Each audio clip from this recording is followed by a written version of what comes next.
This is Potato the Moose, and welcome to another speed paint on my YouTube channel, slash try not to say too many times challenge.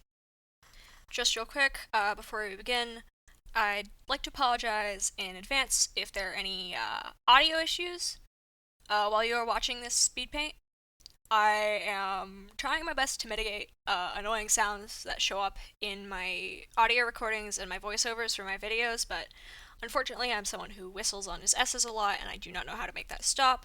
And my mouth has also been making dry, kind of stirring mac and cheese sounds all day when I try to talk, because I am getting quickly dehydrated while I'm trying to record this, and no matter what I do, I will not stay hydrated. My mouth will not stay at a state where it doesn't sound god awful every 5 seconds when I try to speak. With that out of the way, however, let's begin the actual video. Um, well, okay. To start this, I would like to step briefly outside of my usual routine with a couple of updates on my life. First of all, hi. I am using a brand new computer for this entire recording. I love this thing so far. It runs really, really nicely, actually. And I'm hoping also that because this is a laptop, instead of the old desktop I used to own, I will be able to do more because I can actually just take it places now. I can go out in public with this thing, and I've already taken it to like a couple therapy appointments to like draw while I talk. So I hope that in the future this will allow me to make more content overall, because I will have not exactly more time to record, but the ability to freely take this to places with me, so that I am more likely to have a spare moment to record and be actually able to record instead of being like, well, damn, I could record right now, but my computer is at home. This is also my first ever computer that is all my very own to manage. I was able to download ClanGen, words please, recently on this particular computer, and that's really exciting for me. I have been under parental controls for my whole life, and for very good reason, because the internet can be a very, very, very dangerous place, especially for children, and I'm very glad that my parents, took the proper precautions to protect me and keep me from getting into anything I shouldn't. A couple things still, slip through the cracks, but that is a story for never, probably. And I just, well, point is, now I have control over this entire computer. I have free reign. I'm the guy in charge. And, so yeah, I'm learning a lot about new computer management and how to stay safe and not get viruses on my computer, because that's my responsibility now. I'm adulting. Yay! I've been working on a lot of stuff in the background as of late, but the going is unfortunately still pretty slow.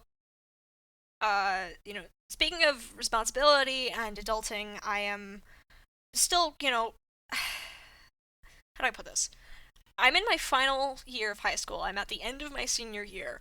And so I have to haul ass to be prepared for graduation and to go to college. And it's just been like, it's been this very weird, transitionary, kind of liminal fledgling space stage in my life. Uh, so a lot has changed, and a lot's been changing, and I've got to keep up with that. I'm on some new meds for my ADHD after I finally managed to get myself diagnosed. So I'm also hoping that that will, speed up my content making process a little bit more, because I'm now medicated, so I'm hopefully less likely to get distracted and then either procrastinate or just do something completely different than what I was trying to do. And, well, we were also able to actually, this isn't really relevant to the ADHD or like the video or anything or the updates, but like, we were also able to actually finally get me diagnosed with dyscalculia, and I'm so glad that we did, because I used to actually just think I was really dumb at math, but as it turns out, no, I'm not, actually. I just have a brain that rearranges the numbers in a way that makes it harder for me to do math than someone without dyscalculia. And I'm glad we figured that out because it answered a lot of questions I had. Unfortunately, there's also been some more negative stuff going on in my life. Like I said, a lot has been changing, and not all of it has been for the better, unfortunately. I'm not gonna get too much into detail, like here on YouTube about it. If you're really curious, I mentioned more about it in a short, somewhere back on my channel. So if you're really curious, you can try to go dig that thing up. I don't know where it is. I will not tell you where it is. That is your internet sleuthing to do, not mine. But put very, very simply, long story short, my mother and my dearly beloved rabbit are both currently sick. Each one, is sick with something that could potentially end their life, and my mother will be able to recover. She'll be okay. It's going to be a really rough, rocky road, but she will live. But my rabbit, who is approximately 8 years old now, which is like that's like I think roughly like 80, 90 in rabbit years. Uh she's unfortunately finally starting to near the end of her lifespan, which is inevitable and bittersweet and very saddening and something that I've been kind of having to process. Uh we knew it was coming eventually, and like I don't need like copious amounts of pity. She's still like alive and kicking right now. But she got me through a lot, and so it's difficult to know that she's going to go probably before the summer comes and I start, preparing to leave home. It's not all bad though, to be very clear. It's not like I'm it's not like everything has gone to hell. Um I actually recently started helping staff a server for a popular Therian creator on this site that I follow. I don't know how many of you know who Renpup is, but go check him out. He's very talented and genuinely a really kind person, and if he's watching this, hi!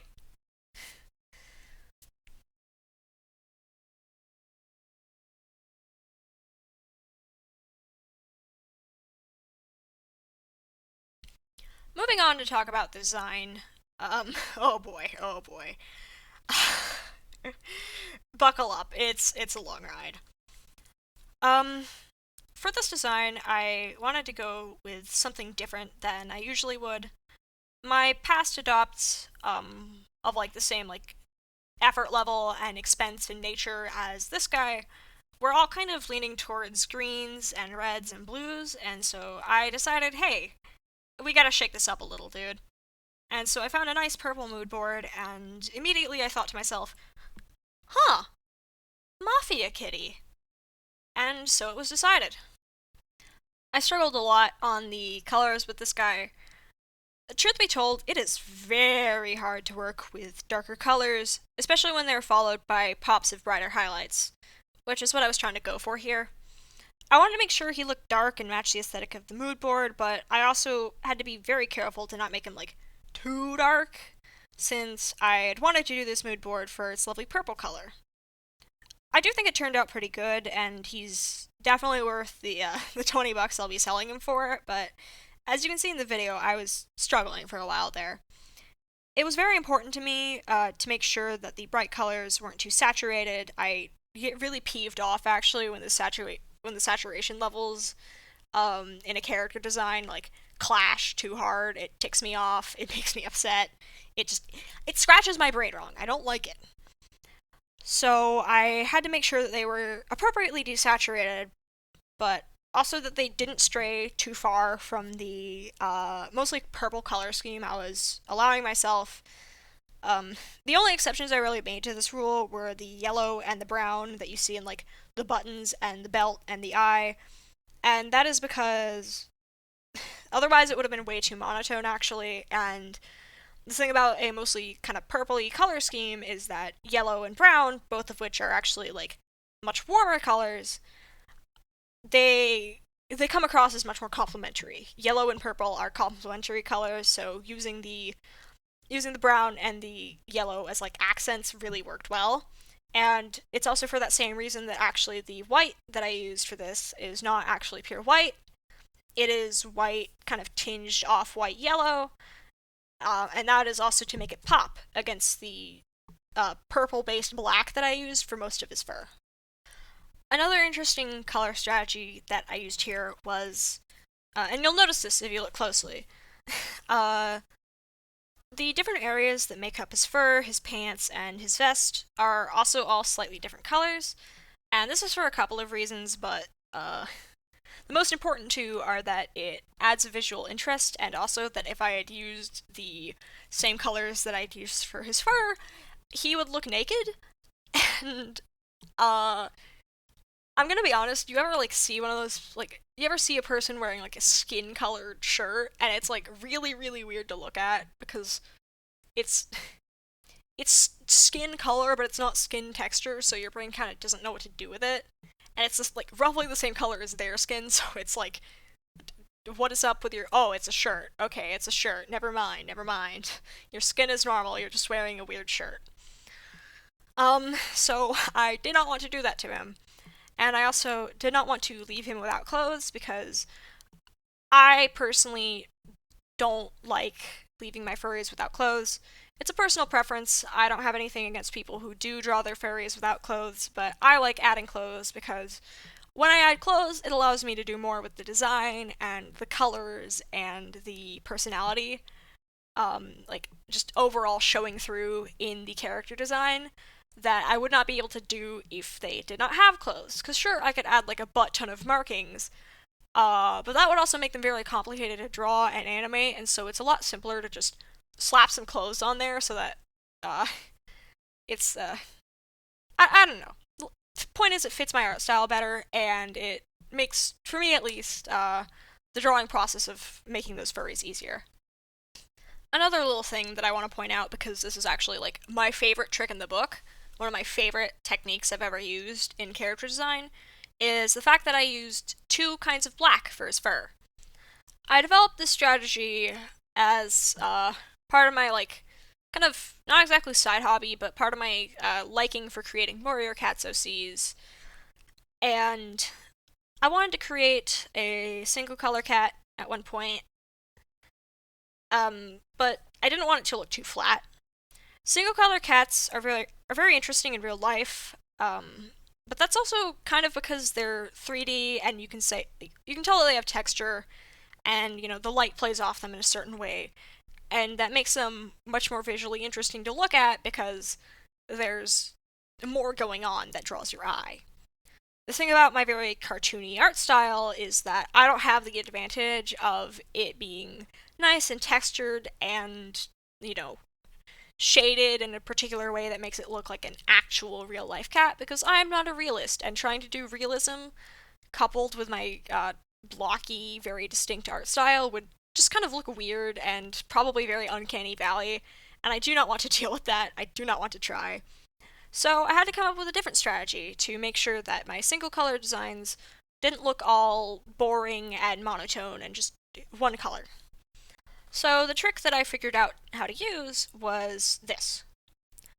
First of all, you take your base color, your black or your white or your brown or the whatever color you're trying to make this cat's fur. And by the way, this also works in other single color animals like dogs, rabbits, anything that has a singular color, but you want to add a little bit of visual interest. This trick works for. You take the base color and then you edit it so that you get a version that is either lighter or darker than the original. And then you take that new color and you test it against the base color, and you do things like, change the saturation, the hue, the darkness, the opacity, until you have a color that you like, that looks, distinct enough against the base color, but also not, overly jarring.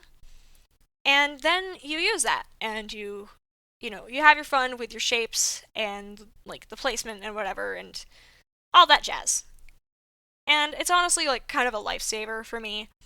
I'll probably end up making a tutorial in the future eventually, really eventually, about how I go about stylizing my cat designs, because that's something that I think is just really interesting to talk about, and because I have a method to my madness where I make them genetically accurate but also stylized, but that's a story for another time. That is a story for a completely other time.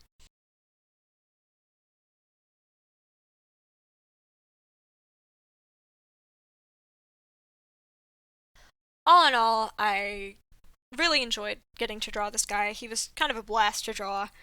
I did end up struggling a lot on his shapes as well, and I did not record that. I did not record my sketch process, just because it takes me a long time and it's kind of arduous. But I had to back and forth a lot on the way that his shapes and silhouette looked, because I couldn't find something that I felt looked right. And this is mostly because of how geometric my art style is and the unique advantages and disadvantages it gives me. I was taught to break things down into shapes when I was first learning how to do art, and so I've always instinctually started by breaking things down into shapes when I want to draw them.